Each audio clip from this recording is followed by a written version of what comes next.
How did your parents handle your disability? My twin sister Callie and I were both born deaf, but our parents refused to let us learn sign language because they said we'd never be normal if we gave in to disability. So we spent our entire childhoods desperately mouthing words we couldn't hear and getting beaten for using our hands to communicate. My earliest memory is sitting in a cold speech therapy office with hands pressing on my throat, trying to make sounds I couldn't hear. The therapist would hold our faces and move our mouths like puppets while Mom watched from a chair in the corner. Callie would cry and I'd watch the tears roll down her face, wanting to reach out but knowing I couldn't. They put us in speech therapy 8 hours a day. The therapist would press our tongues down with popsicle sticks, forcing them into positions that might create the right noises. She'd make us breathe on mirrors and watch the fog, trying to control air we couldn't hear coming out. Callie threw up once from gagging on the stick and had to keep going with vomit still on her shirt. We'd go home with our jaws aching and our throats raw from screaming sounds into the void. The first time I got punished for using my hands, we were 6, and I just wanted to point at the toy I wanted. Such a simple thing, pointing. But Dad saw me and crossed the room in 3 strides. He grabbed my wrist and bent it backwards until I screamed. "Animals use their hands," he said, his mouth moving in that exaggerated way. "Humans use words." I couldn't tell him it hurt because I didn't know how to make those sounds yet. After that, they started tying our hands behind our backs during meals. We had to eat like dogs, faces in our plates, while they sat normally and talked to each other in conversations we couldn't follow. Callie learned to pick up her fork with her teeth. I went hungry most nights because I couldn't manage it. The rope left marks on our wrists that we had to hide at school. School was its own special hell. They enrolled us in a regular hearing school and told the administration we could lip read perfectly. We couldn't. Teachers would turn to write on the board while talking and we'd miss everything. Kids thought we were stupid because we never answered questions right. I'd watch their mouths move like fish and guess wildly at what they wanted. Callie developed a twitch from straining so hard to understand. When we were 10, I discovered other deaf kids existed when I saw a group signing on a field trip to the museum. I stared at them until Mom noticed and dragged us away. That night, she made us stand facing the wall for hours as punishment for watching those people. Soon, they installed cameras in our room to catch us communicating at night. The first month, they caught Callie and me creating our own crude gestures. Not real sign language, just desperate attempts to share our thoughts. Dad made us watch him delete the footage, then put our hands on the hot stove burner. Not long enough to cause real damage, just enough to make us remember. The message was clear. By 13, Callie had stopped trying to speak entirely. She'd move her mouth when forced, but no sound came out. Mom hired a specialist who used electric shocks to stimulate her vocal cords. I had to sit outside the room listening to my sister's screams, the only sound she made anymore. When that didn't work, they tried surgery to fix her throat. The doctor found nothing wrong because of course there wasn't. Our throats were fine. Our ears were the problem, but we weren't eligible for cochlear implants so they couldn't fix those. I broke when we were 15. Callie had been sick for days but couldn't tell anyone what was wrong. She kept holding her stomach, her face twisted in pain, but our parents ignored her attention-seeking behavior. She tried to draw on paper where it hurt, but Mom threw it away. Finally, she collapsed at dinner. At the hospital, they discovered her appendix had burst. She'd been dying in front of us, unable to communicate her pain. While Callie was in surgery, I lost it completely. I didn't know sign language, but I used every gesture I could think of to show the nurses what our parents had done. I pointed at my ears, shook my head, mimed tying hands, pretended to cry. I acted out years of abuse with my body while my parents watched in horror. A nurse who knew some sign tried to communicate with me, and when I couldn't respond properly, she understood something was very wrong. The surgeon came out looking grim. Callie had survived, but barely. The infection had spread because she'd suffered for so long. As they explained the months of recovery ahead, I grabbed a pen and paper from the nurse's station and wrote, "We are deaf. Parents won't let us sign. My sister almost died. Please help us." The nurse's face changed as she read it. She looked at my parents, then back at me. "How long has this been going on?" she asked, making sure I could see her mouth. I held up 10 fingers, then 5. Our whole lives. But when I turned around, my parents were already on their phones with their lawyers. Dad's mouth was moving fast, that way it did when he was really angry. I watched them work to destroy my plea for help and wondered if Callie and I would survive long enough to escape them. I stand frozen in the hospital hallway watching my parents' mouths move fast on their phones. Their panic tells me something important just happened. My desperate note actually reached someone who understood. A woman in blue scrubs appears beside me. Her name tag says Mila Cox, RN. She holds a notepad and pen in her hands. Her face looks kind but serious. She gestures for me to follow her to a small waiting area with plastic chairs. She sits down across from me and slides the notepad toward me. She points at the paper, then at me, then makes a writing motion with her hand. I understand. She wants me to write down everything. I pick up the pen and start writing. My hand cramps after the first 5 minutes, but I keep going. I explain the hand tying during meals. I describe the stove burns when I was 6. I write about 8 hours of speech therapy every day, the popsicle sticks pressing down our tongues until Callie threw up. I explain the cameras in our bedroom watching us at night. I write about Callie holding her stomach for days, her face twisted in pain, how Mom threw away her drawings trying to show where it hurt. The words pour out in messy handwriting. Mila reads each page as I finish it. Her expression changes from concern to something harder. Her jaw gets tight. Her eyes narrow. She squeezes my shoulder gently when I'm done writing. She takes all the pages and clutches them in both hands. She stands up and walks quickly toward the nurse's station. I watch her go, my hands still shaking from writing so much. My parents notice Mila leaving with the papers. Dad's head snaps up. He says something to Mom. They both start moving toward me. My father crosses the hallway in 3 long steps. His mouth forms words I can read clearly. What did you tell them? I step backward. My body remembers every punishment. My wrist remembers being bent until I screamed. My hands remember the hot stove, but a security guard in a dark uniform moves between us before my father can reach me. The guard holds up one hand toward my dad. He says something I can't read because his back is to me. My father stops moving. He stands there with his fists clenched. For the first time in my life, someone is protecting me from him. The guard stays between us. My mother pulls my father back toward the waiting area. They sit down but keep staring at me. I realize the hospital might actually keep me safe here. An hour passes. Maybe 2. I lose track of time sitting in the plastic chair. Dr. Morgan appears in the hallway. He's the surgeon who operated on Callie. He walks toward a door marked Administration. Through the glass window, I watch him talk with people in suits and white coats. He points at papers on the desk. He gestures with his hands, making big movements. His face looks serious and angry. He keeps pointing at something on the papers. The meeting lasts a long time. Later, Mila comes back and sits beside me. She writes me a note on a fresh piece of paper. Dr. Morgan documented everything he found during Callie's surgery, not just the burst appendix and the bad infection. He also wrote down that Callie is way too thin for her age. He noted the rope marks on both your wrists. He recorded that neither of you could tell him about pain or medical history without writing it down. He's making sure everyone knows what he saw. I read the note 3 times. Dr. Morgan saw the evidence of what our parents did to us. He's telling people who can help. I look up at Mila and nod.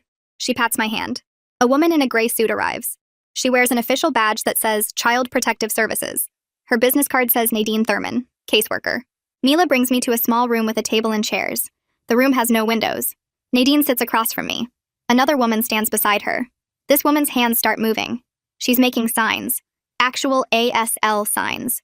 Real language flowing through the air. Her fingers form shapes I've never seen before. Her hands move in patterns that mean something. I start crying. I can't help it. The signs are the most beautiful thing I've ever seen. But I can't understand any of it. I don't know what the moving hands are saying. I've never learned this language. My parents made sure of that. The memory hits me hard while Nadine watches my face. Suddenly, I'm 6 years old again. I'm standing in our kitchen. My wrist is bent backward in my father's grip. The stove burner glows orange inches from my palm. I can feel the heat on my skin. His mouth makes those big shapes. Animals use their hands. Humans use words. Then comes the brief pain. The searing feeling that taught me to keep my hands still. Silent. Useless. I shake my head hard to clear the flashback. I focus on Nadine's face in front of me. She looks concerned. She slides another notepad toward me. She understands that writing is still my only way to communicate. I pick up the pen. I write that Callie is my priority. She needs someone with her when she wakes up. Someone who won't punish her for trying to communicate. I'm scared our parents will take her away from the hospital before anyone can help us. Nadine reads my words. She writes back in clear print. I already contacted the hospital social worker about keeping Callie safe. I need to ask you some hard questions about your home life. Can you answer them? I nod yes. My parents appear at the door. A man in an expensive suit stands with them. He announces himself as their lawyer. I can read his lips through the small window in the door. He's demanding to be present for any interviews with their children. Nadine stands up calmly. She opens the door. She explains something to the lawyer. He starts talking fast. His mouth moves in words about religious freedom and parenting rights and different ways to handle disability. More people arrive. Someone from the hospital risk management. The hallway fills with adults. 6 people arguing outside the door. Their mouths move in a silent battle over my life. I sit alone in the room watching through the window. I can't hear any of it. Nadine comes back an hour later. She writes on the notepad. I requested an emergency protective order. This would stop your parents from having contact with you without supervision. A judge will review the medical evidence and your written statement tonight. If the judge approves it, hospital security will keep your parents away from Callie's ICU room. I read her words twice. Something unfamiliar rises in my chest. Not quite hope, but maybe the chance of safety. The next morning, a hospital psychologist arrives. She has a folder full of papers and pictures. She sits with me for 2 hours. She shows me pictures and asks me to identify objects. I can point to a car, a house, a dog, but when she asks me to write what they do or why we use them, I struggle. She asks me to read passages from a book. I stumble over words I've never heard spoken. I don't know how they sound in my head. At the end, she lets me read her report. It says I have big gaps in my basic knowledge. It notes something called communication deprivation syndrome. The words consistent with language isolation are written in her notes. I read those words and understand for the first time that what my parents did has a name. Other people know about this kind of harm. The psychologist packs up her folders and tells me someone will be in touch about next steps. I wait until she leaves, then stand up slowly. My legs feel shaky from sitting so long. A nurse appears at the door and gestures for me to follow her down the hallway. We walk past rooms with beeping machines and people in beds. The ICU is quieter than the emergency department, but somehow more scary. Everything feels serious here. The nurse stops at a room with glass walls and points inside. I see Callie lying in a bed with tubes connected to her arms and monitors attached to her chest. Her eyes are closed. I step into the room carefully, trying not to make noise even though she can't hear me anyway.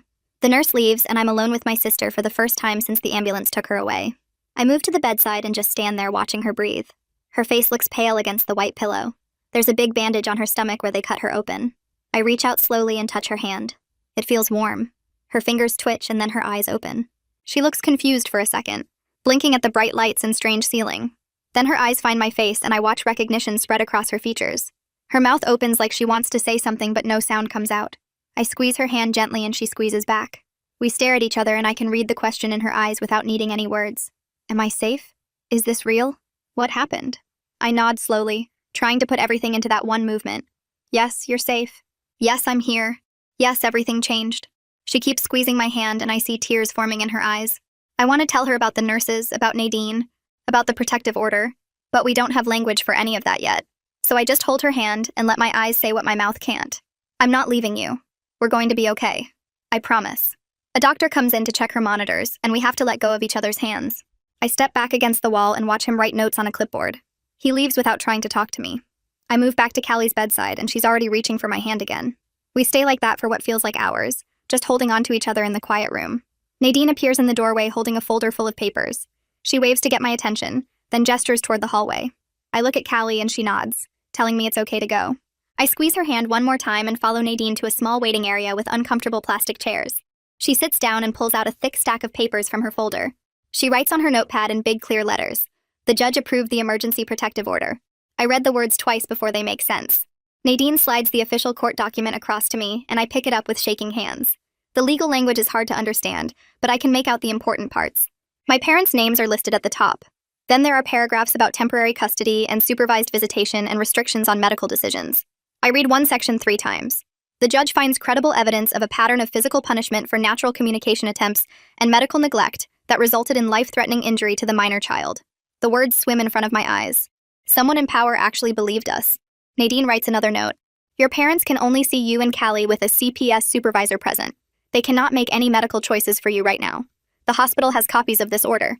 Security knows not to let them into Callie's room alone. I look up at Nadine and feel something unfamiliar rising in my chest. Not quite hope because I'm too scared to hope yet, but maybe the smallest possibility that a piece of paper with a judge's signature might actually protect us from 15 years of control. I write a question on the notepad. How long does this last? Nadine writes back. 6 months unless the judge extends it or changes it. We have a hearing in 5 days to determine longer-term custody. I read that and my stomach drops. 5 days. Then we have to face them again in court. The next morning, a woman with a hospital badge introduces herself through writing. She's the interpreter coordinator. She writes that she's very sorry, but they only have 3 ASL interpreters on staff for the entire medical center. None of them are available for the hours we need them, because they're scheduled with other patients. She looks upset as she writes this, like she knows it's not good enough but can't fix it. I write back asking when we can get an interpreter. She writes that she's trying to bring someone in from an outside agency, but it takes time to arrange and approve. Maybe tomorrow or the next day. I feel frustration building in my chest. How are we supposed to communicate with doctors and nurses and social workers without interpreters? The coordinator writes that she's doing everything she can and leaves looking stressed. Mila finds me in the hallway an hour later. She sits down beside me and writes that she knows the interpreter situation is terrible. She writes that she'll keep helping however she can with her basic sign vocabulary and written notes. Over the next 2 days, that's exactly what happens. Mila shows up during her breaks and lunch hours to help translate between me and various hospital staff. She knows maybe 50 signs and has to fingerspell a lot of words slowly. It takes forever to have even simple conversations. A doctor wants to explain Callie's medication schedule, and it takes 30 minutes with Mila writing everything down and me asking questions on paper. A nurse needs to know about my medical history, and we spend an hour going through basic questions. I start to understand something that makes me angry. Even people who want to help us are trapped by a system that wasn't built for deaf people to use it. There aren't enough interpreters. The ones they have are stretched too thin. And we're supposed to make life or death medical decisions through handwritten notes and basic gestures. Nadine comes back 3 days after the protective order with a new document in her hands. Her face looks tense as she sits down across from me in the consultation room. She slides the papers over, and I see it's a legal filing from my parents' lawyer. I start reading and feel my chest get tight. The lawyer argues that my parents were using something called an oral education method. He writes that this is a recognized approach to teaching deaf children. He claims that cultural differences in how people handle disability are being turned into crimes. He uses phrases like parenting rights and religious freedom and educational choice. I read through 6 pages of legal language that makes what my parents did sound almost reasonable.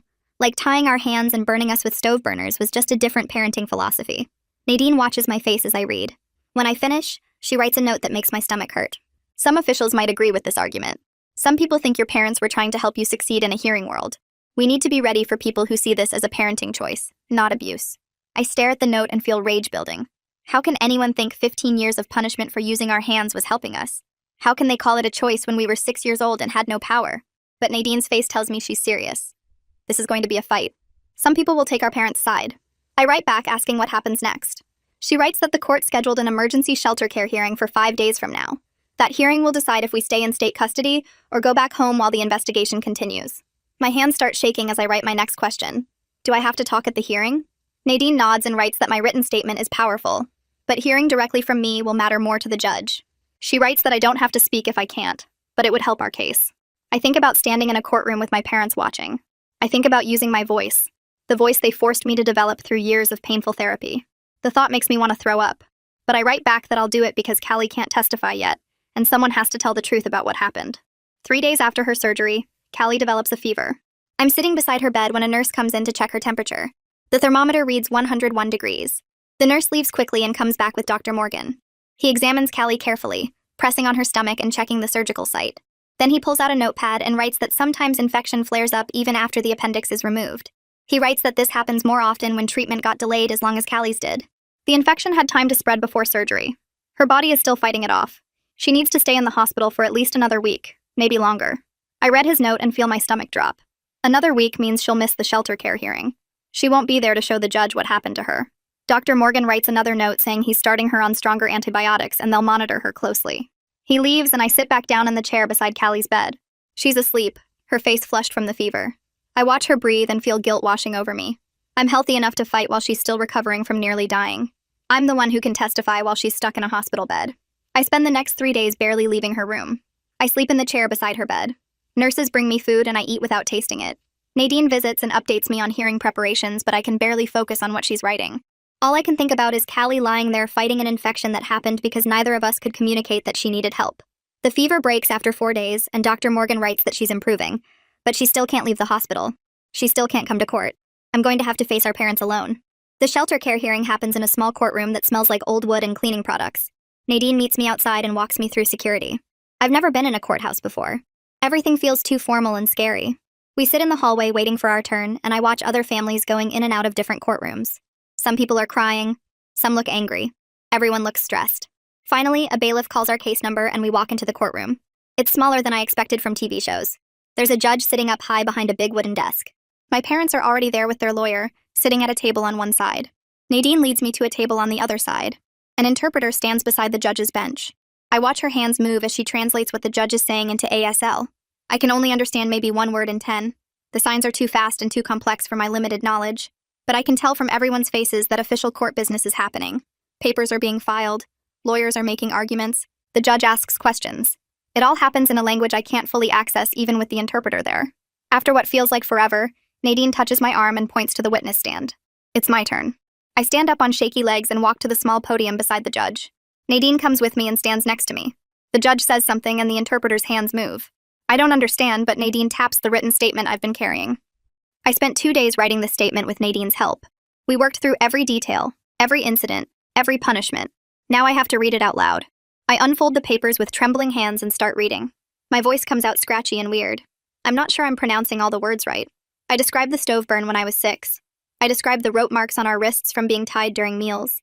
I describe the cameras in our room. I describe 8 hours a day of painful speech therapy. I describe Callie's days of silent suffering, holding her stomach, unable to tell anyone about the pain. My voice cracks on some words. I have to stop twice to catch my breath. But I keep reading. I force myself to keep going even when I see my mother crying in the front row. Even when my father's face turns red with anger. Even when their lawyer objects and the judge tells him to be quiet. I read every word of my statement because Callie can't be here to tell her part. When I finish, my hands are shaking so hard the papers rattle. Nadine takes them from me gently and leads me back to our table. The judge talks for a long time after my testimony. The interpreter's hands move constantly, but I'm too overwhelmed to follow most of it. I catch a few signs I recognize. Temporary, custody, supervised. Finally, the judge bangs a wooden hammer thing on her desk and everyone stands up. Nadine writes quickly on her notepad. The judge granted temporary custody to the state. Your parents can only see you during supervised visits at the CPS office. I read the note and feel my knees go weak. Nadine grabs my arm to steady me. Relief floods through me so strong I almost fall down. But mixed with the relief is this confusing grief that sits heavy in my chest. I watch my parents being led out of the courtroom by their lawyer. My mother's face is crumpling, tears running down her cheeks. My father looks angry and defeated at the same time. I just destroyed my family. Or maybe I finally told the truth that needed telling. I don't know which one it is. Maybe it's both. Nadine writes another note. You were incredibly brave today. I stare at the word brave and it feels wrong. Brave is for heroes who choose to do hard things. I just asked not to be hurt anymore. That shouldn't require bravery. That should be basic. But I don't write any of this back to Nadine. I just nod and let her lead me out of the courtroom into the bright hallway. The following week, 3 people from the school district show up at the hospital with rolling suitcases full of testing materials. Nadine explained that federal law requires them to check any child in state custody who might need special education help. They set up in a conference room and spend the entire day testing me. The first woman shows me pictures and asks me to read words.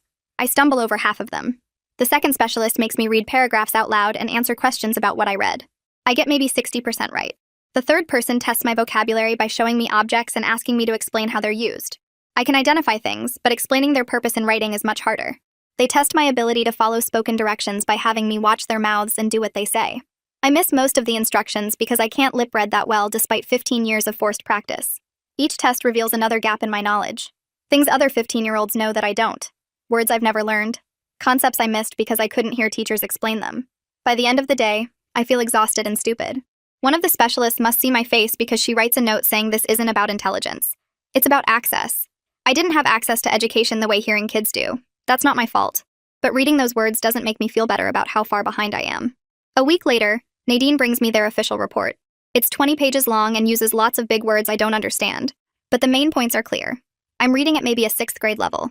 My vocabulary is limited. My speech is hard for strangers to understand.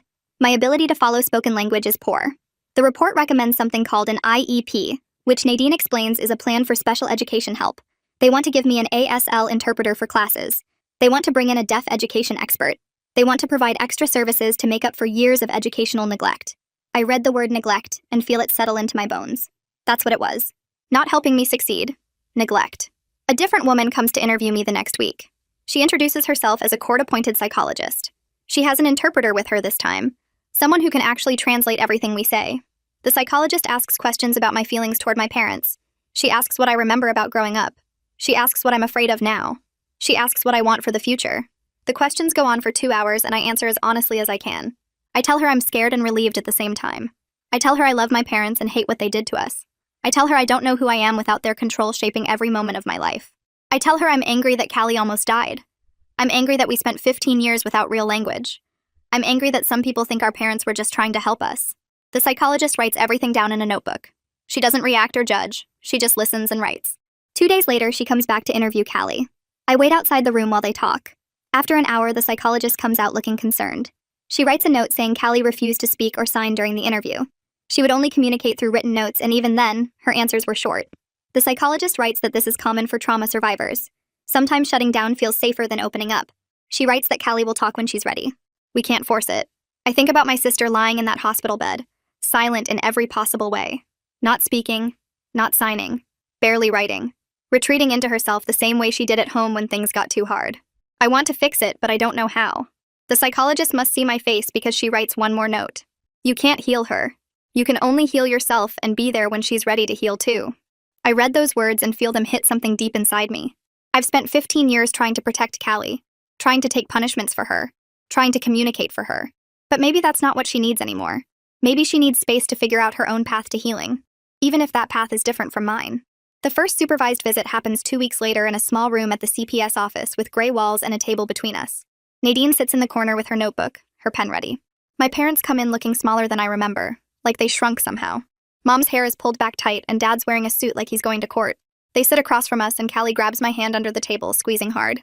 Mom's mouth starts moving in those big exaggerated shapes we were trained to read. I catch the words slowly. We only wanted you to have normal lives. Dad adds more words, his lips careful and precise. We were protecting you from being limited. I watch them form these excuses, the same ones they've probably told their lawyer and themselves 100 times. My hands stay still for a minute, old habit keeping them frozen. Then I remember Leo's lesson from yesterday and I lift my hands slowly. The signs are clumsy because I'm still learning, but I make the shapes clear. Number, hurt, US. 3 simple signs, but they land like bombs.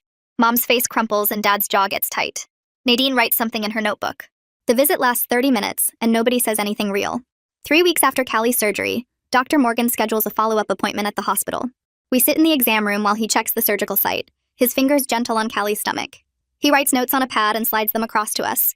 The infection has cleared up completely, but there will be scarring inside that might cause digestive problems for years. You'll need to come back every few months so we can monitor it. Any stomach pain in the future needs to be taken seriously right away. I read the words twice and feel anger building in my chest. My sister will carry these scars forever because our parents wouldn't let her tell anyone she was hurting. She'll have stomach issues for the rest of her life because they threw away her drawings and called her pain attention-seeking behavior. Dr. Morgan watches my face and writes another note. This wasn't your fault. You both did everything you could with what you had. I nod, but the anger doesn't go away. It just sits there, hot and heavy, knowing that Callie's body will remember this even after everything else is over. Nadine drives us to the foster home the next day in her blue sedan. The Mitchells live in a 2-story house with a neat lawn and flowers by the front door. Mrs. Mitchell comes out smiling, her hands already moving in big gestures like she's trying to communicate without words. She's nice, patient, writing notes on a small whiteboard she keeps in her pocket. Mr. Mitchell works nights, so we mostly see him at breakfast. They have 2 other foster kids, both younger, both hearing. At dinner that first night, I watch the family talk to each other in conversations I can't follow. Their mouths move fast, comfortable, laughing at jokes I don't understand. Mrs. Mitchell tries to include us, writing notes and showing us things, but it's exhausting. Every single interaction requires a pen and paper. Callie and I sit at the table eating while the world happens around us in a language we can't access. At least at home with our parents, Callie and I had our secret gesture system. We developed it over years, small movements that meant things only we understood. Here we're completely cut off. The Mitchells are kind, but we're living in their hearing world, always on the outside looking in. The next week there's a meeting about our education at the school district office. The room fills with people, specialists and advocates and district administrators, all talking about IEP accommodations and services we need. The interpreter is supposed to be there at 2. By 2:15, people start checking their phones. By 2:30, everyone looks frustrated.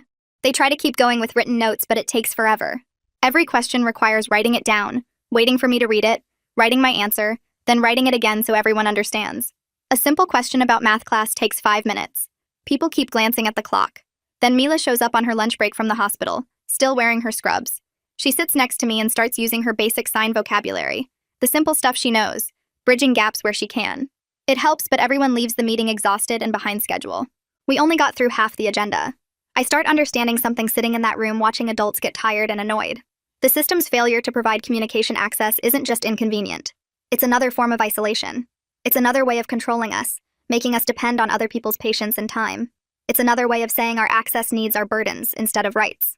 My first ASL class happens at the local Deaf Services Center in a room with big windows and posters showing the alphabet. Leo Ford greets me at the door with signs that flow like water, his hands moving in patterns I can't follow yet. Then he switches to simple gestures and writes on a whiteboard. Welcome. We're going to learn together. He starts with the alphabet, showing me how to form each letter with my hands. A is a fist with the thumb on the side. B is a flat hand with the thumb across the palm. C curves like the letter itself. I copy his movements, my fingers clumsy and uncertain. He teaches me basic greetings. Hello. Thank you. Please. Then simple phrases. My name is. I am deaf. I need help. For the first time in my life, my hands are creating language instead of being punished for moving. I practice the sign for sister over and over, both hands making fists and sliding down my jaw. Then safe, my hands crossing over my chest. Then help, one hand lifting the other. These simple hand shapes represent everything I've been denied for 15 years. I'm crying quietly while I practice, tears running down my face, but I don't stop signing. Leo writes me a note. You're doing great. Take your time. There's no rush. But I want to rush. I want to learn everything right now. I want to make up for 15 years of silence. That night, I'm scrolling through my phone in bed at the Mitchell's house when I see a local news article about child abuse cases. Someone posted a comment asking if CPS is going too far by getting involved in how parents choose to educate disabled kids. The comment thread fills up fast. People debating whether forcing deaf children to speak is abuse or just old-fashioned parenting. Some people write that oral education is a valid choice and parents have the right to make medical decisions for their kids. Others write that sign language should be required and oral-only approaches are harmful. They're arguing about my life like it's a philosophical debate instead of 15 years of tied hands and stove burns. Nadine shows me the article the next day with an apology written on a sticky note. I read through the comments, strangers who've never had their hands tied behind their backs arguing that our parents were just trying to help us. People who've never eaten with their face in a plate like a dog saying that speech therapy is important. I feel sick reading it, but I also start learning something. There will always be people who don't understand. People who think accommodation is giving in. People who believe being normal matters more than being safe. I can't control what they think. I can only control how much space I give their opinions in my head. A few days later, a woman named Haley Newton visits me at the foster home. Mrs. Mitchell brings her to the living room where I'm doing homework. Haley starts signing right away, her hands moving in full conversations I can't understand yet. Then she sees my confused face and switches. She pulls out her phone and types a message. Hi, I'm Haley. I'm deaf too. I was raised oral only until I was 16. I understand what you're going through. I read the message 3 times. She gets it. She actually gets it because she lived it. Haley types more messages, telling me about her childhood, about the grief and anger and confusion she felt when she finally learned sign language, about the community of deaf people who survived similar experiences. She writes that there are others like us, that we're not alone in this. She gives me her phone number and types that I can text her anytime, day or night, if I need to talk to someone who understands. For the first time, I'm meeting someone who's been through what I'm going through and came out the other side. Someone who's living proof that life gets better, that there's a future beyond the trauma. Haley hugs me before she leaves and signs something I don't know yet. Later, I look it up. It means family. The week before depositions are scheduled, I meet with the court interpreter every afternoon to practice. Her name is Sandra, and she's patient, professional, never rushing me. She teaches me how to pause after signing so she has time to voice my responses. How to look at the person asking questions, not at her. How to speak clearly if I'm using my voice instead of signing. We practice over and over. She asks me sample questions and I answer. Then we review how it went. What would you say if they ask why you didn't speak up sooner? What would you say if they suggest your parents were just following professional advice? What would you say if they claim you're being coached? Each practice session makes me more confident but also more scared.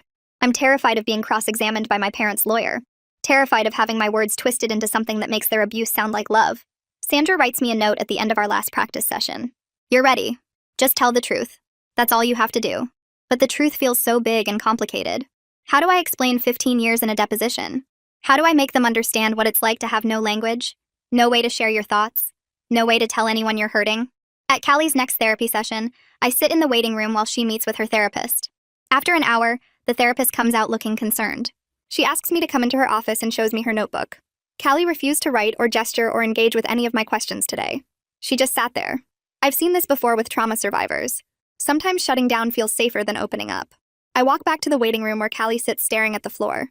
I try using our private gesture system, the one we developed as kids, asking if she's okay. She turns away from me. Later at the foster home, I try again. She won't look at me. I realize she's angry. Angry at me for speaking up and destroying our family.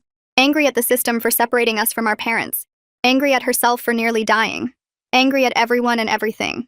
The therapist writes me a note before we leave. Give her space to process at her own pace. She'll talk when she's ready. But patience is hard when I can see my sister drowning. When I watch her retreat into the same silent survival mode she used at home. I want to fix it. To make her better. To protect her like I always have. But maybe that's not what she needs. Maybe she needs space to figure out her own path to healing. 2 days later at the CPS office, I'm walking down the crowded hallway to another meeting when people start brushing past me. I can't hear them coming. Can't hear footsteps or voices warning me they're there.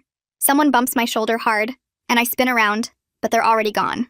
Another person rushes past and I feel the air move, but I didn't see them coming. My body floods with the old fear, the memory of being grabbed from behind, of Dad's hand on my wrist bending it back. I can't breathe. My chest gets tight and my vision tunnels. I crouch against the wall, trying to make myself small, my hands shaking. Nadine finds me there a few minutes later, hyperventilating against the painted concrete. She sits beside me and pulls out her notebook. She writes in clear print. 5 things you can see. I look around. Gray wall, exit sign. Nadine's shoes, door handle, clock. 4 things you can touch. Wall, floor, my shirt, Nadine's hand. I work through the exercise slowly, my breathing evening out, my heart rate dropping. Nadine writes another note. I'm adding trauma-informed therapy to your service plan. You need someone who specializes in PTSD. I nod, exhausted. This is going to be a long road. The next day at the foster home, a thick envelope arrives with the hospital logo in the corner. I tear it open and my eyes go straight to the total at the bottom. $42,817. The number blurs as I read it again. Surgery, ICU stay, medications, specialist consultations, all listed in neat rows. My hands start shaking. I think about our parents seeing this bill, using it to prove they should get us back because the state can't afford us. I imagine them in court saying we're too expensive, that they'll pay it off if we come home. Mrs. Mitchell finds me frozen at the kitchen table, staring at the pages. She reads over my shoulder and her face changes. She pulls out her phone and texts someone. 20 minutes later, Nadine arrives and sits across from me. She reads the bill carefully, then pulls out her notebook. Medical costs for children in state custody are covered through Medicaid, she writes in clear block letters. Your parents cannot use this as leverage. They have no financial responsibility for these charges. The state handles all of it. I read her words 3 times, but the panic doesn't leave. I spend the next 4 days jumping every time someone knocks on the door. I check the mail obsessively, looking for more bills, more numbers that could trap us. I imagine debt collectors showing up, police saying we have to go home to pay it off. Nadine comes back twice more that week to repeat the same information, writing it out different ways until I finally start to believe her. A week later, Nadine shows me her phone with an email pulled up. A reporter from the local news station wants to interview us about the deaf twins abuse case. I read the email twice. The reporter writes about raising awareness and giving voice to the voiceless, an inspiring story of survival. My stomach twists. Part of me wants everyone to know what happened, wants to scream the truth to all those people who think our parents were just old-fashioned. But another part imagines our story on TV, people watching while they eat dinner, commenting on news websites about whether we're lying. Nadine writes, I advise against media contact while case is active. Could complicate legal proceedings. I nod and watch her type a polite decline. But that night I lie awake thinking about all the people who'll never understand, who'll keep defending the oral method, who'll say their parents did the same thing and they turned out fine. That evening, Callie and I sit on our beds in the room we share at the foster home. I show her the signs Leo taught me in our last class. The alphabet first, my fingers forming each letter slowly, then simple words. Sister. Home. Safe. She watches my hands carefully, then copies the movements. Her fingers are hesitant at first, unsure. We practice for 20 minutes, then I pull out the old gesture system we created as kids. The tap on the shoulder that meant danger, the finger to the lips that meant parents coming, the hand on the heart that meant I love you. We combine them now, mixing Leo's proper ASL with our survival language, creating something that's ours. Callie signs sister in ASL, then adds our old heart gesture. I do the same back. We sit there in the quiet room, our hands moving freely in the lamplight, choosing how we talk for the first time in our lives. Mrs. Mitchell walks past the open door and smiles but doesn't interrupt. These evening sessions become our ritual. Every night after dinner we practice. Sometimes we laugh when we mess up a sign. Sometimes we cry remembering why we never learned this before. But we keep going, reclaiming what was stolen. The dependency case attorney schedules a meeting at her office downtown. She's a woman in her 40s with graying hair and kind eyes. She sits across from me with a legal pad and writes out our options in neat columns. Option 1. Focus on dependency findings. Keep you in foster care with services. Parents maintain some rights but supervised contact only. She pauses while I read, then continues writing. Option 2. Pursue criminal charges for child abuse. More traumatic for you. Court testimony. Cross-examination. But could lead to professional consequences for the speech therapist. I stare at the 2 columns. She adds more notes. Criminal prosecution means police investigation. Possible jail time for our parents. The therapist losing her license. Dependency findings mean safety and services but less accountability. I'm 15 years old and someone's asking me to decide between justice and healing, between punishment and protection. The attorney writes, no rush. Think about it. We can discuss more. But my head already hurts from the weight of it. I want someone else to make these decisions. I want to be a kid who worries about homework and friends, not whether to send her parents to jail. I leave her office exhausted, the 2 options spinning in my mind like a coin that won't land. 2 days later, Nadine brings more paperwork to the foster home. Court documents, official letterhead, legal language I can barely understand. She sits with me at the kitchen table and we read together. Our parents filed a formal complaint against the hospital and CPS. Their lawyer argues that the oral method is a recognized educational approach, and that the state is discriminating against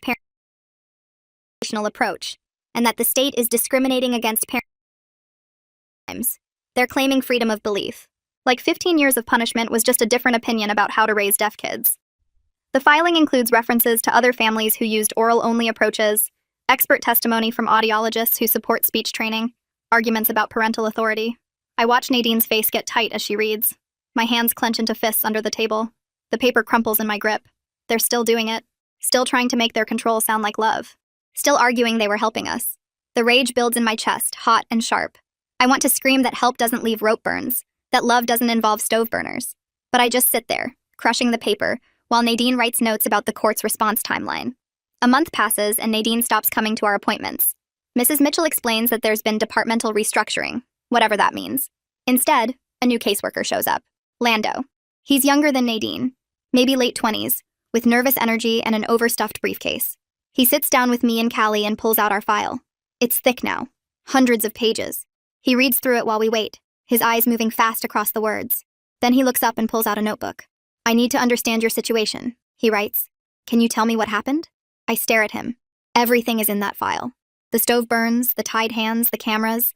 Callie nearly dying. It's all documented. But he needs me to explain it again because he's new and overwhelmed and there are too many cases. I pick up the pen and start writing.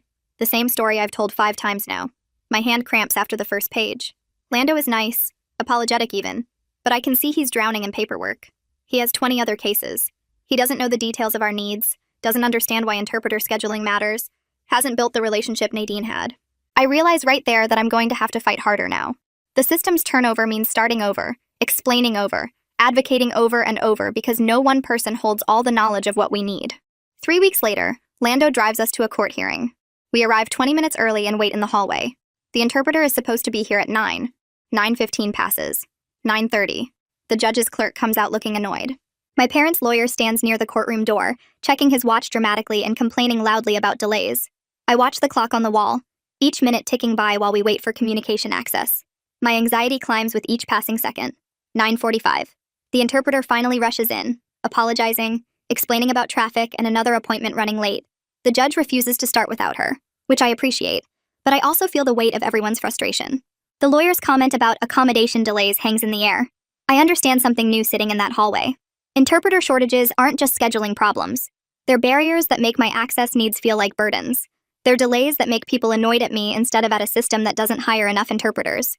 They're proof that the world wasn't built for deaf people to move through it easily. My therapy sessions continue weekly. This time, the therapist writes something new at the top of a page. Internalized ableism. Below it, she adds a definition in careful handwriting. When disabled people absorb society's negative messages about disability and believe they're true. She slides the paper across to me and writes a question. What messages did your parents give you about being deaf? I stare at the definition. Then I start writing. That signing would make me less than. That speech was the only way to be fully human. That my hands were wrong, animal-like, shameful. That I needed to be fixed. That accommodation was giving up. That being deaf meant being broken. The list grows longer. The therapist reads it and nods slowly. She writes, You still believe some of these. I can hear it in how you talk about yourself.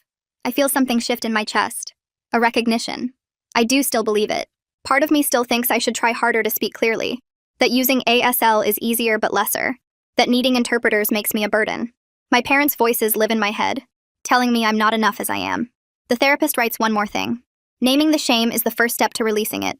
I fold the paper and put it in my pocket, carrying the words with me. A medical appointment follows the next week. A team of doctors reviews my records, spreading papers across the exam room table. One of them, an audiologist, writes out an explanation. You are technically eligible for cochlear implant evaluation as a young child. I read the sentence twice. She continues writing. Your parents never pursued it. The evaluation process would have involved deaf education professionals who typically recommend sign language alongside or instead of implants. I process this slowly. They could have gotten me evaluated. They chose not to. Probably because deaf educators would have challenged their oral-only approach. The audiologist writes more. The decision about implants, now or ever, is yours alone. Your body, your communication choices. No pressure either way. She underlines yours alone twice. I sit with that. My body, my choices. Not my parents' control, not society's expectations. Mine. I'm not ready to decide anything about implants. I don't even fully understand what they are yet. But the fact that I have choice, that someone's telling me I get to decide about my own body, feels revolutionary. Like something fundamental has shifted in who has power over my life. Cooper Shaw, my guardian ad litem, requests a meeting to discuss long-term planning. We sit in a conference room at his office and he spreads out information packets about different options. He writes in clear print across a legal pad. Option 1. Pursue emancipation at 16. More freedom, less support. You'd be legally independent. He pauses while I read, then adds, Option 2. Extended foster care until 18. State support for housing, education, transition services. more stability, less autonomy. I look at the two paths laid out in front of me. Emancipation means I could make all my own choices, live independently, control my own life. But I'd lose the support system, the caseworker help, the educational services. Extended foster care means rules and supervision, and someone else having authority over me. But I'd have housing security, continued therapy, help navigating the world. Cooper writes another note. Neither option is perfect. We can discuss more as you get closer to 16. I realize I'm being asked to plan for adult independence when I'm still learning basic communication skills. When I'm still figuring out who I am without my parents' control. When I'm still catching up on 15 years of educational neglect. The weight of these decisions presses down on me, but I nod and take the information packets. Because this is my life now, making impossible choices and hoping I pick the ones that lead somewhere better than where I've been. The court hearing happens 3 weeks later in a small courtroom with wood paneling and fluorescent lights that buzz overhead. I sit between Cooper and the interpreter, watching the judge review papers while my parents sit across the aisle with their lawyer. The judge looks up and starts speaking, her mouth moving in clear shapes while the interpreter signs beside me. She extends the restraining order for another 6 months and adds new conditions requiring my parents to complete parenting classes focused specifically on deaf culture and appropriate communication access. My mother's face crumples and tears start rolling down her cheeks, her shoulders shaking silently. My father puts his arm around her and glares at me across the courtroom. I feel my stomach twist with this weird mix of relief and guilt, like I'm both protected and terrible at the same time. Cooper slides a notepad across the table and writes in clear print that I didn't cause this, that my parents' choices created these consequences, not my plea for help. I read his words 3 times, but the guilt sits heavy in my chest anyway.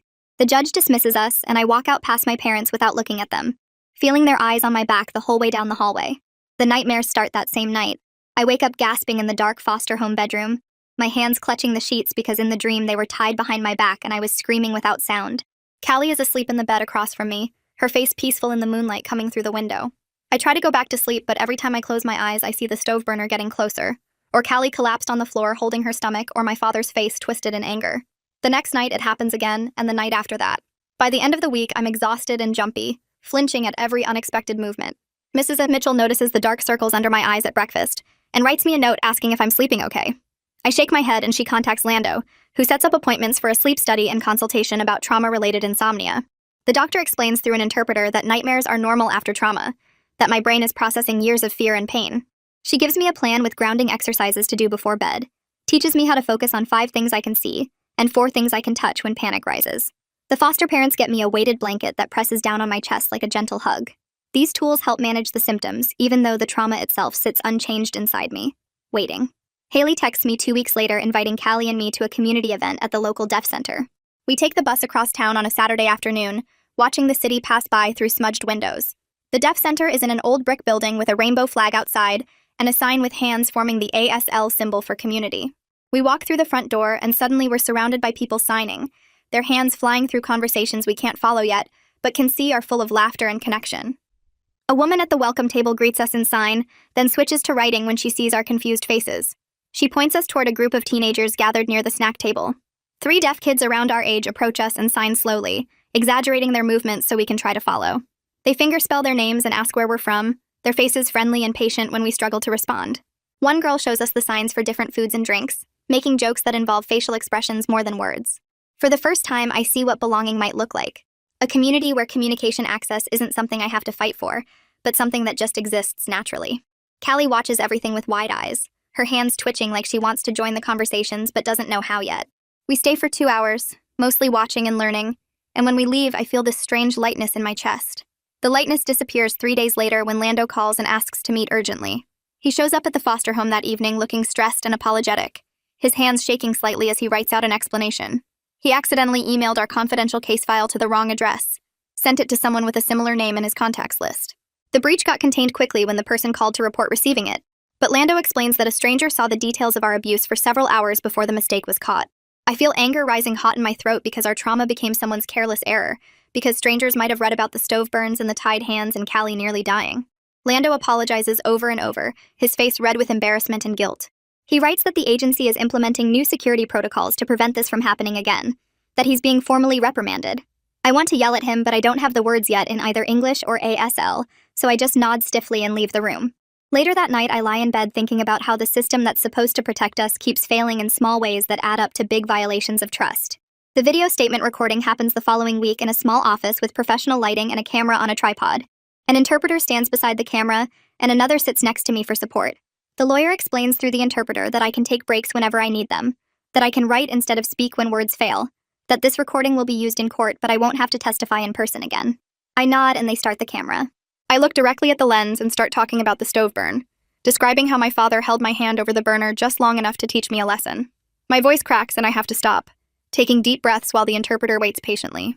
I continue with watching Callie nearly die, with 15 years of being told my hands were wrong and my deafness was something to overcome rather than accommodate. 20 minutes in, I start crying and have to take a break, stepping outside to walk around the parking lot until I can breathe normally again. We restart, and I get through more details before breaking down again. The whole recording takes 3 hours because I keep having to stop and restart, my emotions overwhelming the words. When it's finally done, I feel completely drained, but also like I've spoken my truth in a way that can't be twisted or misinterpreted.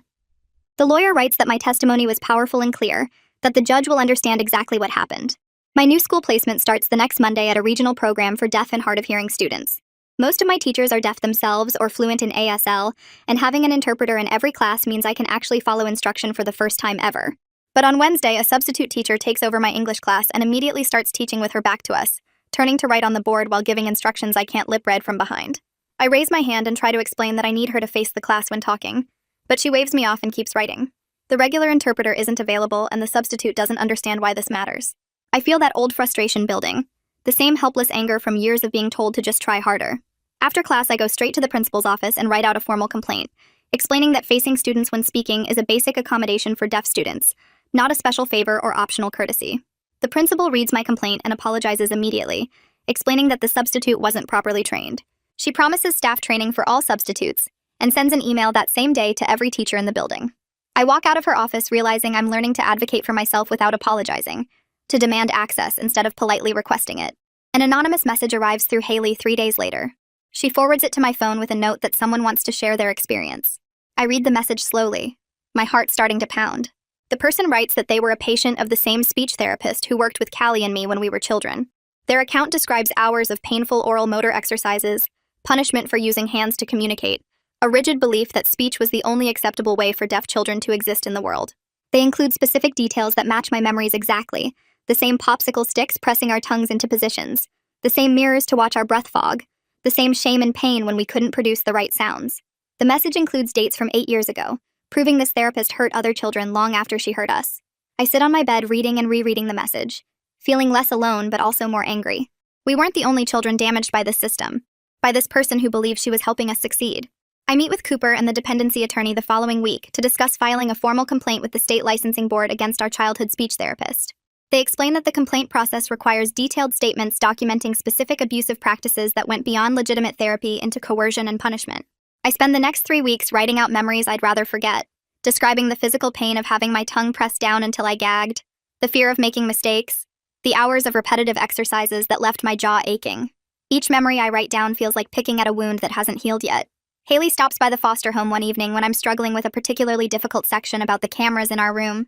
She writes me a note reminding me that accountability might prevent future children from experiencing what we did, that my complaint could protect other deaf kids from this therapist's harmful approach. I finish the statement 2 days later, print it out and hand it to Cooper with shaking hands. The licensing board sends a letter 6 weeks later scheduling a preliminary hearing to determine whether the complaint warrants full investigation. Cooper explains through written notes that the process could take months or even years, that professional licensing investigations are deliberately slow and thorough to protect both people who file complaints and practitioners being investigated. I feel frustrated by how slowly accountability moves, wanting immediate consequences for the harm this therapist caused.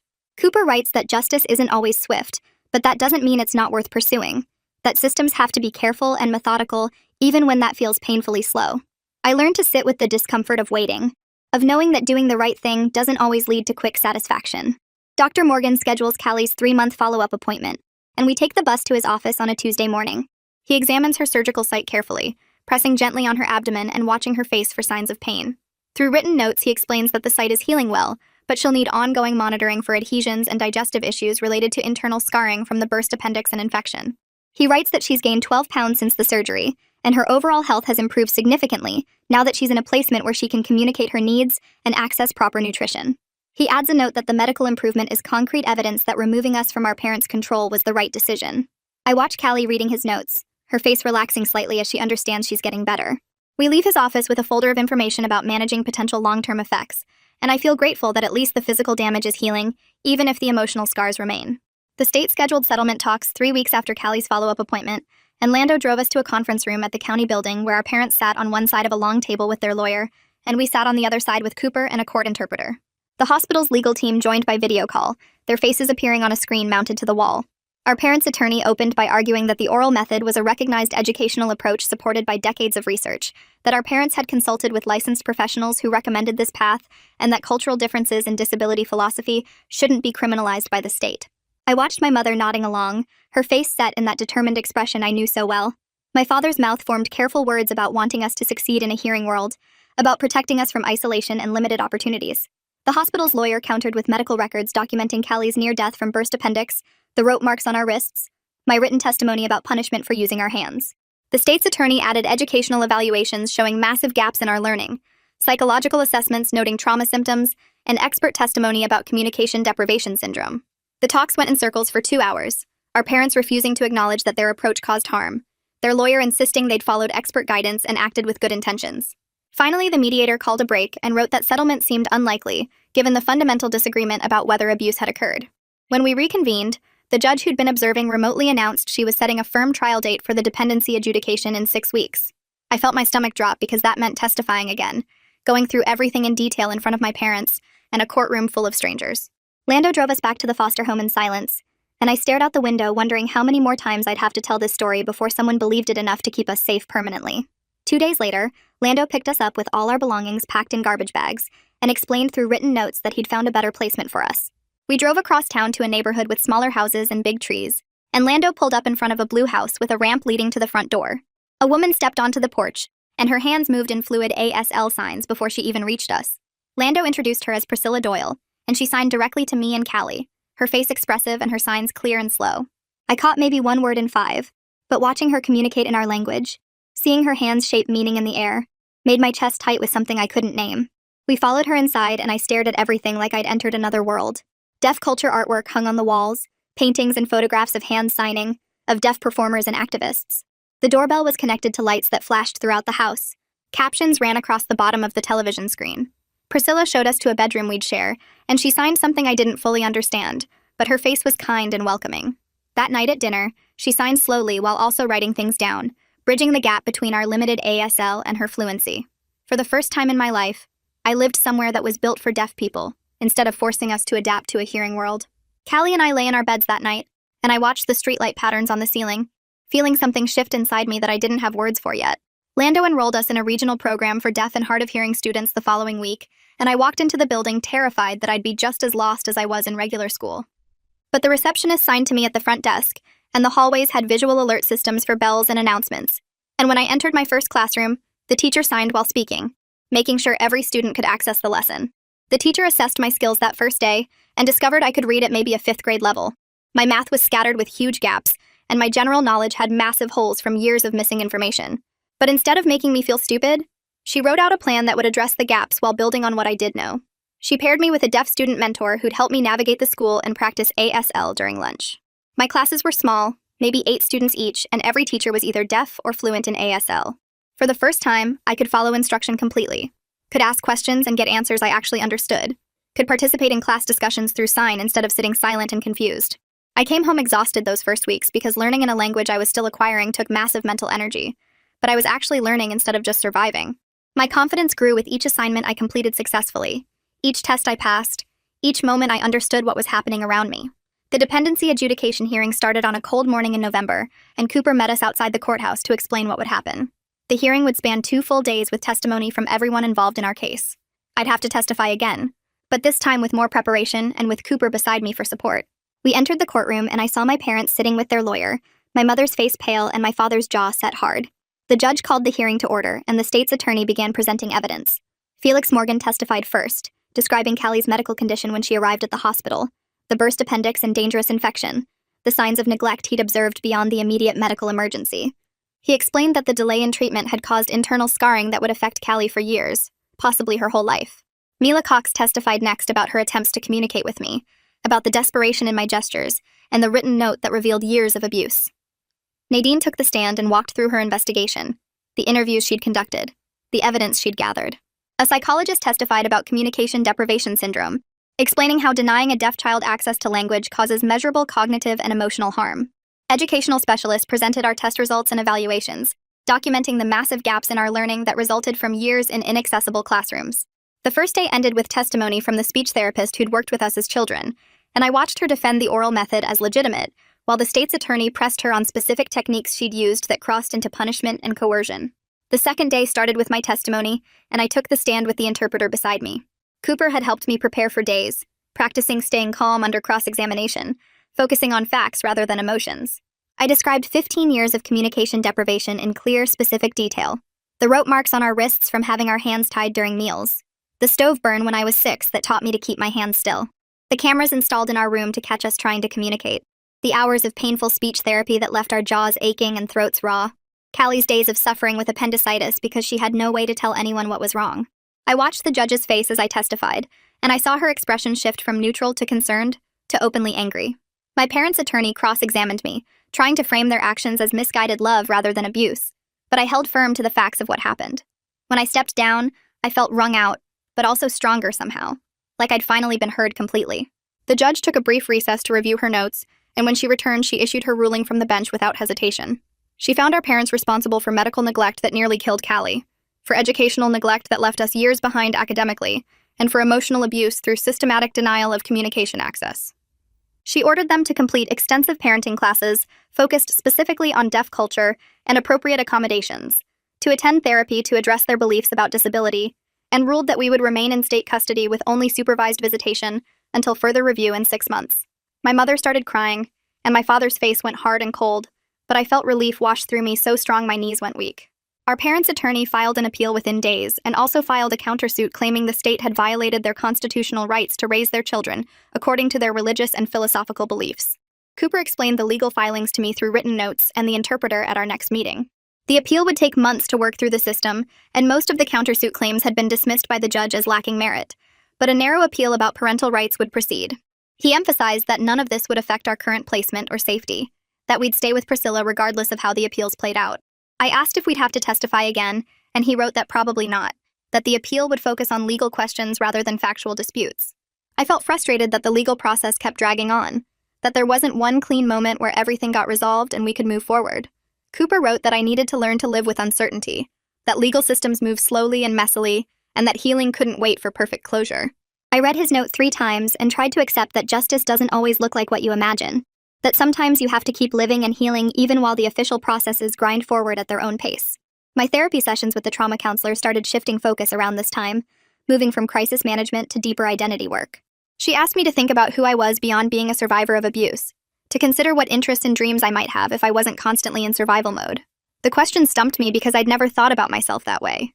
My entire identity had been built around surviving my parents' control, around protecting Callie, around trying to be normal enough to avoid punishment.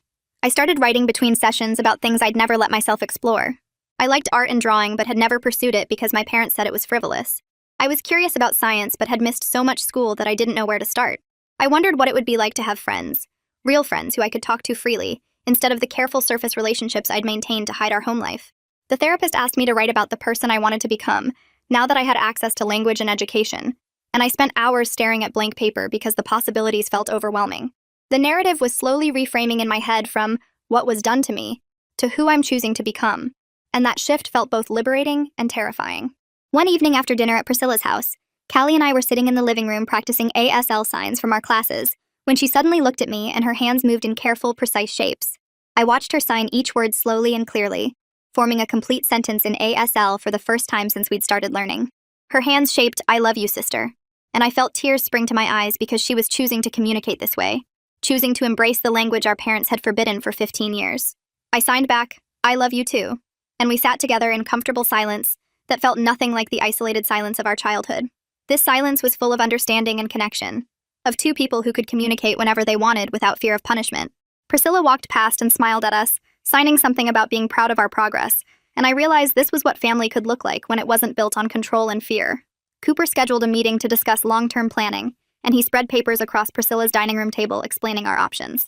I could pursue emancipation when I turned 16 in a few months, which would give me legal independence but cut off most state support. Or I could stay in extended foster care until I turned 18, which would provide housing stability, continued educational support, and transition services to help me prepare for adult independence. He wrote that extended foster care would let me finish high school in my current program, would provide therapy and medical care, would help me learn life skills and financial management.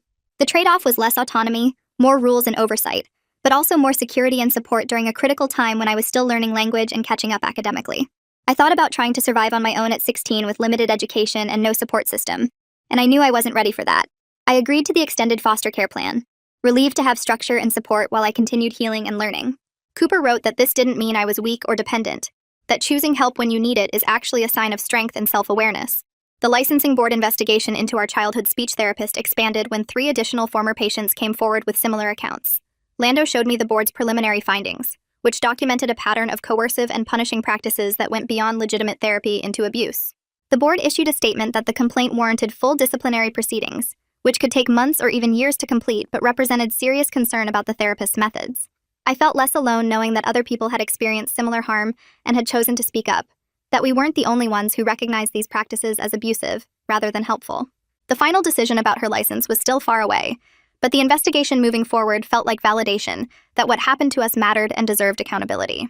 Our next supervised visit with our parents happened at the CPS office 3 weeks later, and they followed all the rules carefully this time. They didn't try to touch us without permission. They communicated through the interpreter present instead of expecting us to lip read. They didn't minimize what had happened or make excuses for their choices. The conversation felt stilted and formal, my mother asking generic questions about school, and my father commenting on the weather like we were acquaintances making small talk. I answered politely but distantly, and I realized the easy closeness we once had was gone completely. They were strangers now who happened to share my DNA, people I'd once loved who'd hurt me so deeply that love had transformed into something else entirely.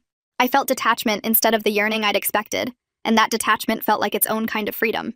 The next week, Haley came to Priscilla's house with a laptop and a stack of papers, ready to help me create something I'd never had before, a plan for making sure people actually gave me the communication access I needed.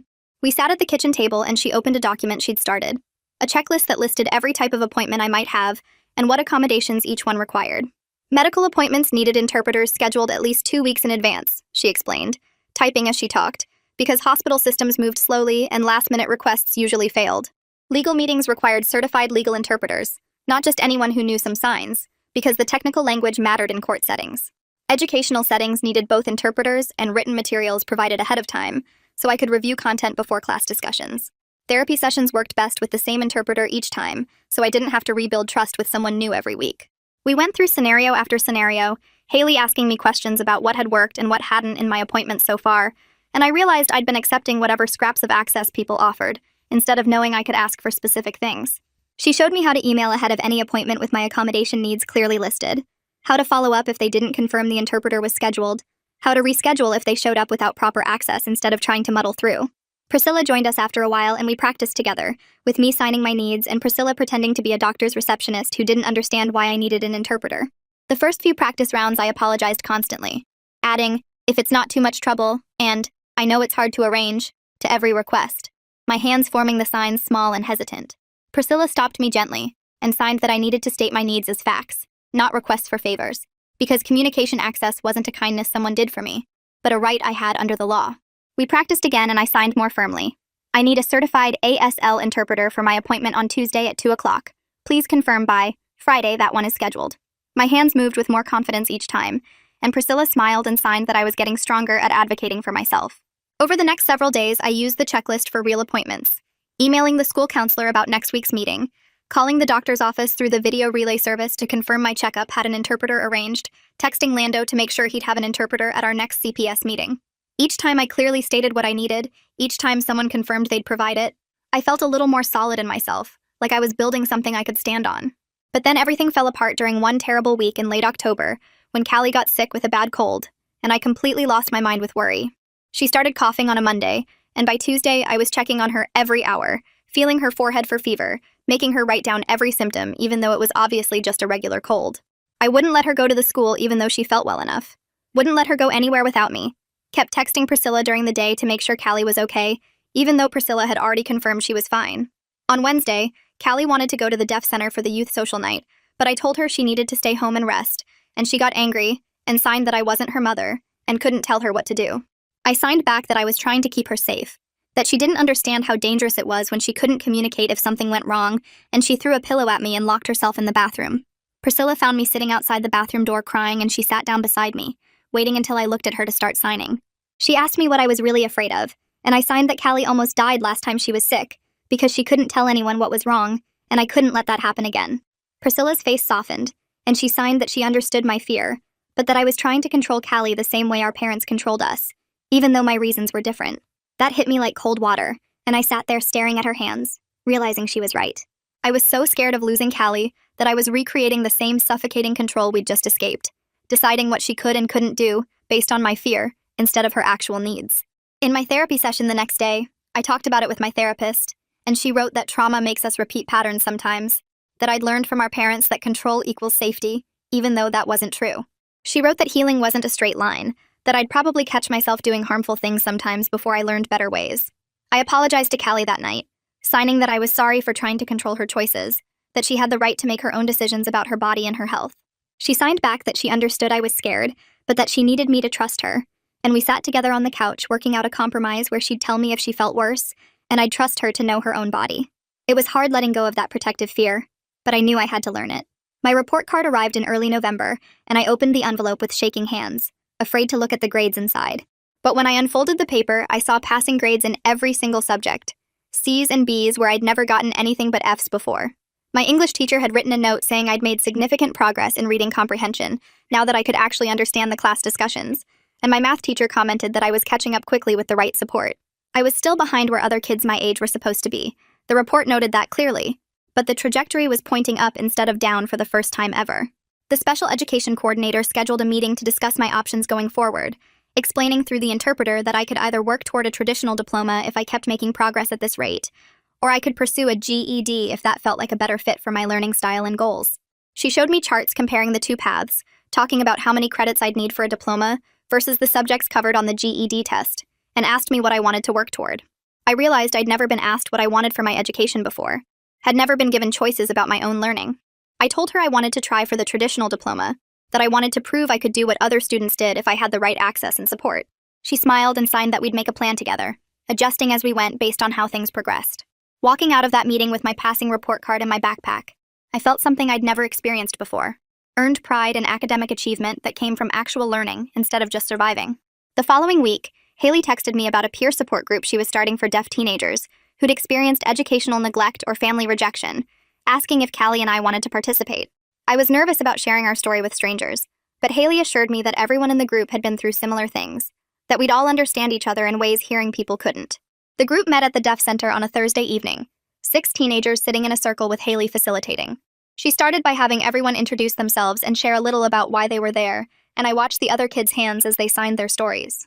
One girl's parents had forced her to use hearing aids that caused her physical pain because they refused to accept she was deaf. A boys' school had put him in a mainstream classroom with no interpreter for 3 years, and he'd failed everything until his grandmother fought for services. Another girl had been kept isolated at home with no language access at all until CPS removed her at age 12. Their stories were different from ours in the details, but the same in the fundamental ways. Parents who saw deafness as something to fix instead of just a different way of being. Systems that failed to provide basic communication access. Years of struggling alone without the language we needed. When it was my turn, I signed about the speech therapy and the tied hands, and Callie almost dying, and everyone in the circle nodded with recognition because they understood that specific kind of pain. Callie signed too, more than I'd seen her sign in front of others, talking about the electric shocks and the surgery, and how angry she still was about all of it. After the group ended, several kids came up to us and signed that they were glad we'd shared, that hearing our story made them feel less alone. Walking back to Priscilla's car, Callie signed to me that she'd never realized other people had gone through things like we did, and I signed back that neither had I. The isolation we'd carried for so long felt a little lighter, knowing we were part of something bigger than just our individual pain. Saturday morning, Priscilla drove us to a park across town, parking near a playground where families were scattered around enjoying the warm weather. Callie and I walked to a bench under a big tree and sat down, and she started signing to me about her math homework, complaining about how hard fractions were. I signed back teasing her about always hating math, and she laughed and signed about a funny video she'd watched the night before. We went back and forth like that for a while, our hands moving freely in the open air, having a completely normal conversation about completely normal things. People walked past us on the path, and nobody stared or stopped or commented on our signing. Parents pushed strollers by, and kids ran around playing, and we were just 2 teenagers sitting on a bench talking to each other. After 15 years of hiding our hands, of communicating in secret, of being punished for natural language. This simple moment of normalized deaf communication felt like reclaiming something fundamental. The sun was warm on my face, and Callie was signing about wanting to try out for the deaf school's volleyball team, and everything felt ordinary in the most extraordinary way. I signed to her that I loved her, and she signed back that she loved me too, and we sat there together in comfortable silence, watching the world move around us without fear. The final supervised visit before our 6-month review happened on a cold Monday afternoon at the CPS office. Lando sat in his usual corner chair, while the interpreter stood near the table where my parents and I faced each other. I'd practiced what I wanted to say with Priscilla and my therapist, working out exactly how to set boundaries that felt right for me. When everyone was settled, I signed clearly through the interpreter that I was willing to maintain limited contact with my parents if they continued respecting our communication needs and stopped trying to minimize what had happened to us. I signed that I needed them to acknowledge the harm they'd caused, not keep making excuses about trying to help us be normal. My father's face hardened, and his mouth started moving in that angry way. But before he could say anything, my mother put her hand on his arm. She looked at me, and then her hands moved slowly, carefully forming signs I recognized from my ASL classes. "We understand," she signed, the movements hesitant but deliberate. I stared at her hands, processing that she'd been learning ASL in her court-ordered classes, that she was trying to communicate with me in my language. It wasn't forgiveness, and it didn't erase 15 years of abuse, but it was something different from I'd expected. A foundation, maybe, for whatever relationship might be possible going forward. My father sat silent and angry beside her, not signing, and I understood that their journey toward accepting our deafness was happening at different speeds. The visit ended after 30 minutes, and I walked out feeling lighter than I'd expected, like I'd successfully drawn a line that protected me while leaving space for possibility. Lando called me the following week with news about the licensing board investigation. The board had issued interim measures against our childhood speech therapist, suspending her license temporarily while the full investigation continued. She couldn't work with any clients, especially not deaf children, until the board completed its review and made a final decision. Lando explained that the final ruling could take another year or more because these processes moved slowly through bureaucracy, but the immediate suspension meant she couldn't hurt any other kids while they investigated. I felt relief mixed with frustration when I heard the news, glad that she was stopped but angry that justice took so long. Cooper texted me later saying the suspension was a significant step, that licensing boards didn't take interim action unless they found serious concerns. I saved his message and read it several times, letting myself feel that bittersweet sense of incomplete justice happening in slow motion. Haley contacted me in December about writing something for the deaf community newsletter, explaining that they wanted to publish first-person accounts from deaf young people about their experiences.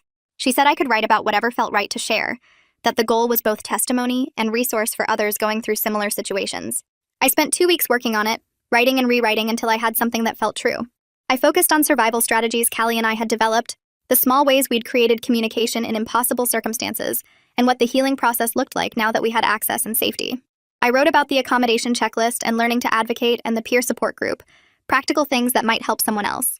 Haley edited it with me, helping me frame the story as both witness to harm and guide for moving forward.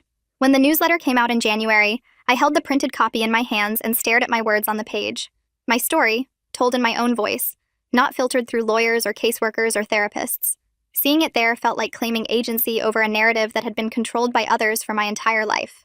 6 months into living with Priscilla, I took stock of where Callie and I were compared to where we'd started. We had stable housing in a home where communication access wasn't a daily battle.